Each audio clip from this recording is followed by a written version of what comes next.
Students, good afternoon. हमने देखे थे मीरा के पद, ये कविता मैंने आपको समझा दी थी। अब हम देखेंगे इस कविता के प्रश्नोत्तर। ठीक है, तो पहला प्रश्न इसके अंदर दिया है, सही विकल्प चुनिए। मीरा के अनुसार अमूल्य वस्तु क्या है? क्या है पहला प्रश्न? मीरा के अनुसार अमूल्य वस्तु क्या है? तो राजपाट, ईश्वर भक्ति, धन दौलत, सुख ऐश्वर्य। क्या आएंगे यहाँ पर? राजपाट आएगा, ईश्वर भक्ति आएंगी, धन दौलत या सुख ऐश्वर्य? ईश्वर भक्ति। ठीक है, पहले इसमें आएगा सेकंड नंबर का ईश्वर भक्ति। दूसरा दिया है अपने को, इन पदों में मीरा ने किसका गुणगान किया है? राणा जी का, कृष्ण का, राधा का, अमृत का? किसका किया है? कृष्ण का। ठीक है। तीसरा, मीराबाई ने कौन सा धन प्राप्त कर लिया? यश का, प्रेम का, प्रतिष्ठा का, ईश्वर भक्ति का? कौन सा धन प्राप्त किया उन्होंने? ईश्वर भक्ति का। हो गया पहला प्रश्न क्लियर। अब दूसरा प्रश्न देखो, लघु उत्तर प्रश्न। इस पद की कवयित्री कौन है? ये कहाँ की थी? सीधा सीधा प्रश्न है, इसके अंदर दिया गया आपको, इस पद की कवयित्री कौन है? मीराबाई है, बराबर है। और कहाँ की थी ये? तो ये राजस्थान के मारवाड़ की रियासत में कुड़की गांव के रहने वाली थी। ठीक है, कौन से गांव की थी? आपको परीक्षा में दिए भाई इसका आंसर। दूसरा प्रश्न हो गया। अब दूसरे में का पहला देखा हमने, अब दूसरे में का दूसरा। मीरा किस ईश्वर की उपासना करती थी? किसकी उपासना कर रही थी वो?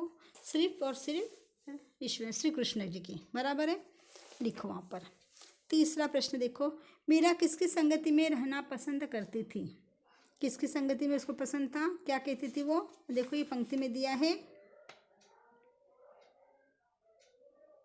साधु की। किसकी संगति पसंद करती थी वह? साधुओं की संगति पसंद करती थी। ठीक है। मीरा ने सद्गुरु किसको कहा है? किसको कहा उसने सद्गुरु?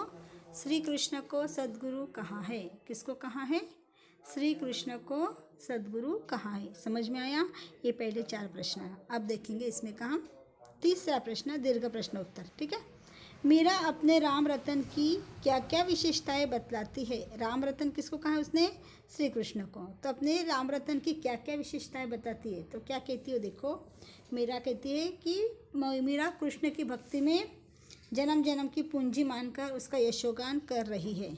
मीरा कृष्ण की भक्ति को जन्म जन्म की पूंजी मानकर उसका यशोगान कर रही है।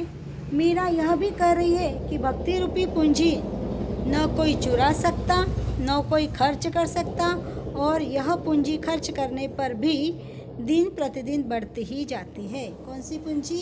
कृष्ण भक्ति की पूंजी करने पर दिन प्रतिदिन बढ़ते ही जाती है। इस प्रकार से मीरा हमको बता रही है। आया समझ में? ये हो गया बड़ा प्रश्न में का पहला प्रश्न। अब दूसरा प्रश्न देखो, प्रभु स्मरण करने से मीरा को किस प्रकार की अनुभूति होती है? प्रभु स्मरण करने से मीरा को किस प्रकार की अनुभूति होती है? तो किस प्रकार की अनुभूति होती है? तो मीरा को संसार के सभी कष्ट दूर करती है। वो संसार के सभी कष्टों को दूर करके एक अलौकिक सुख की अनुभूति होती है। किसकी होती है? अलौकिक सुख की अनुभूति होती है। आया समझ में? ये बड़ा प्रश्न में का दूसरा प्रश्न समझाया मैंने। ठीक है। अब तीसरा प्रश्न देखो, मीरा ने कुल की मर्यादा को किस प्रकार तोड़ दिया?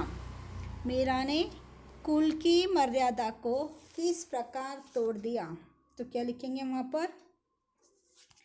मीरा विवाह के पश्चात भी संतों के साथ बैठकर कृष्ण की भक्ति में लीन रहती थी। क्या करती थी? मीरा विवाह के पश्चात भी संतों के साथ बैठती उठती थी और कृष्ण की भक्ति में लीन रहती थी।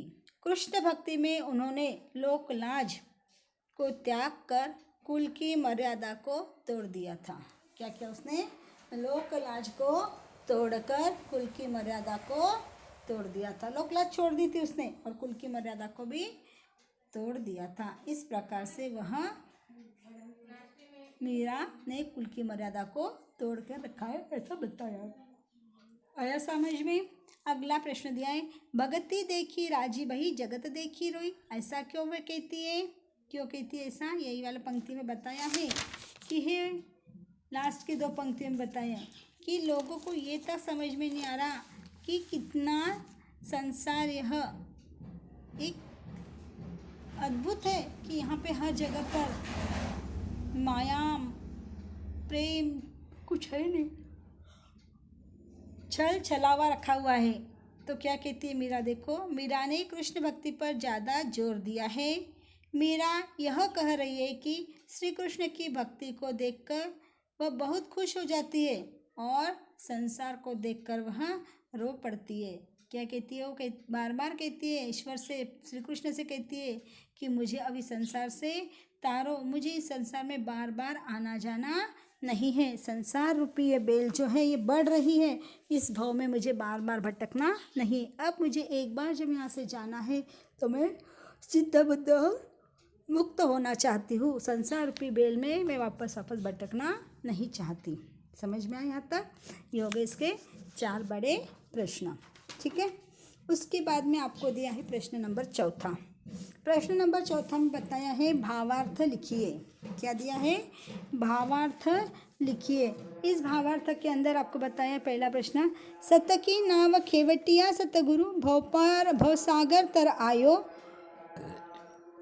मेरा के प्रभु गिरधर नागर हरक हरक जस गायो। क्या बता रहे इसके अंदर? मेरा की इन पंक्तियों के अनुसार जब कोई अपने प्रभु की भक्ति में लीन रहता है तो वह उसे संसार रूपी भवसागर को पार कर एक अलौकिक सुख की अनुभूति होती है। मेरा कह रही है कि मैं कृष्ण की भक्ति में लीन होकर उन्हीं की भक्ति का यशोगान कर रही हूँ। क्या कह रही है वह? मैं किसकी भक्ति करती हूँ? सिर्फ कृष्ण की भक्ति करती हूँ, उसी की भक्ति के अंदर मैं यशोगान कर करके लीन हो रही हूँ। समझ में आया? यहाँ पे प्रभु की भक्ति करते करते वह संसार रूपी भवसागर का अलौकिक सुख की अनुभूति होती है। भगवान उसे संसार रूपी भवसागर को पार कर कर एक अलौकिक सुख की अनुभूति, संसार रूपी सागर को पार कर दिया उसने, और क्या कह रही है कि मुझे एक अलौकिक सुख की प्राप्ति हो रही है। मैं कृष्ण भक्ति में इतनी तल्लीन हो चुकी हूँ कि क्या हो रहा है संसार में मुझे उससे कोई लेना देना नहीं रहा। मैं सिर्फ भक्त करते जाऊँगी और भक्ति करते करते एक दिन ऐसी अनुभूति मुझे प्राप्त होंगी कि मैं भी संसार से मुक्त हो जाऊँगी। ठीक है, ये उसने बताया है। आगे का प्रश्न दिया है, असुन जल सींची सींची प्रेम बेली बोई, दधीमती दूध काढ़ी लियो डारी दई छोरी। क्या बता रही इसके अंदर? मीरा कह रही है इन पंक्तियों के अंदर, मैंने कृष्ण की भक्ति में अपने आंसुओं से भरकर प्रेम रूपी बेल को पा लिया है। जिस प्रकार दही को मथकर मक्खन निकालकर छाछ अलग कर लिया जाता है, उसी प्रकार भवसागर व बुराइयों को छोड़कर कृष्ण भक्ति में लीन होना ही अच्छा मानती है। क्या बोलती है वो? देखो फिर से एक बार मीरा कह रही है कि मैंने कृष्ण की भक्ति को अपने आंसू से भरकर प्रेम रूपी बेल को पा लिया है। जिस प्रकार दही को मतने के बाद में क्या होता है? ऊपर माखन माखन आ जाता है, मतलब हम सार उसका ले लेते हैं, और सार लेने के बाद में उसका जो छोर होता है, नीचे का जो छाछ होती है, वह अलग कर देते हैं, उसके कोई मायने नहीं रखता। उसी प्रकार इस संसार में से मैंने भवसागर को पार कर लिया। मैंने क्या ले लिया? मक्खन अपने हाथ में ले लिया है, और नीचे जो छाछ है, जो संसार है, उसको मैंने छोड़ दिया है। संसार की जो बुराई है उसको मैंने छोड़ दिया है, और मैंने क्या किया है? कृष्ण भक्ति में लीन होकर उस लीन होना ही सबसे अच्छा मान रही हूँ। समझ में आया यहाँ तक? ये हो गए पहले पूरे सब प्रश्न। ओके।